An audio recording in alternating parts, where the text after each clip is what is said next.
Kalamyas at pipino gawin nating masarap na juice. At dahil nga po mga kaprensi ay tagbunga ng tanim nating pipino ay agawin nga po natin yung juice. At dahil nga din po aring tanim na kamyas din sa may tabi ng ating kubo ay talaga naman pong hitik na hitik sa bunga. Kaya nga po ang agawin natin yung pipino at saka po ay kamyas ay apagsamahin natin para nga po ay gawing juice. Ay alam naman po ninyo mga kaprensi na pagdating nga ni sa pagkain ay makamarami tayong naiisip gawin. Ay gayon po ba yan naman nga ni pagka mahilig sumakmal ng pagkain ay hahaw. At hiniwa-hiwa na nga po natin pabilog yung pipino para nga po ay madali siyang madurog. At hiwa-hiwain nga din po natin yung kalamyas dahil nga po ay makamatigas ay baka mahirap madurog. Bali nga po 7 pirasong malalaking kamyas yung ating ahalo sa ating pipino juice. E di baga nga ni po't nakakalibre na tayo ng juice sa ating pangmeryenda. Ang kagandahan pa nga po dun ay fresh na fresh talaga. At ilagay na nga po natin yung ating hiniwa-hiwang pipino at saka po ay kalamyas. At lagyan nga din po natin yan ng kaunting asukal. At lagyan na nga din po natin yan ng tubig para nga po ay madaling madurog. At ayan nga po mga kaprensi, simulan na natin yang i-blender. Sabi nga po nila, ari nga daw po ay magandang araw-araw inainom at nakakakinis ay nakaw ay apurbahan nga natin. Pero sa tingin ko po ay parang mas maganda nga po ari sa mga laging magagalitin at maiinitin ang ulo. Kaya nga po ako'y laging nag-iinom na rin para ako'y hindi na nasusura. At yon, lagyan nga po natin ng design na pipino kahit baga ay tayo lang ang mainom. Kaya naman mga kaprensi, ano pang inaintay natin dyan?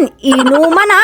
Napakasarap nga ni po mga kaprensi pag pinagsama mo ang pipino at saka ay kalamyas. Kaya naman po kung kayo'y mayroon diyang kalamyas at saka po ay pipino, abay subukan nyo na rin po ang ganare. Kaya naman mga kaprensi, kung naibigan nyo nga po aring video nga rin, pa-like and share na lang po. Maraming salamat!